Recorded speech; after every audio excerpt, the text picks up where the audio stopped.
How to turn on calls on Snapchat. Hello guys, this is Atticus back with another tutorial video. In today's video, I'll teach you guys how you can turn on calls on your Snapchat. Now, calls are already a feature in Snapchat, so there is not turning on calls, but what can happen is you might have muted your friend that wants to call you, so you won't get the notification, so it's like you won't be getting the call. So I'll teach you guys how you can turn on calls on Snapchat. So first, just open up your Snapchat. After you open your Snapchat, just go to your friends section.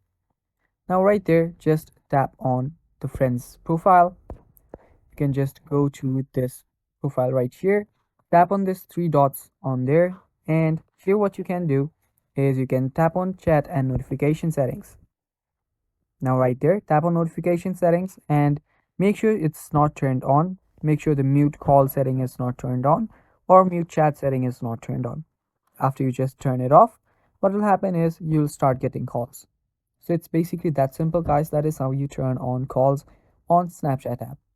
And that's all for this video too. Thanks for watching. Don't forget to like the video and stay tuned for more.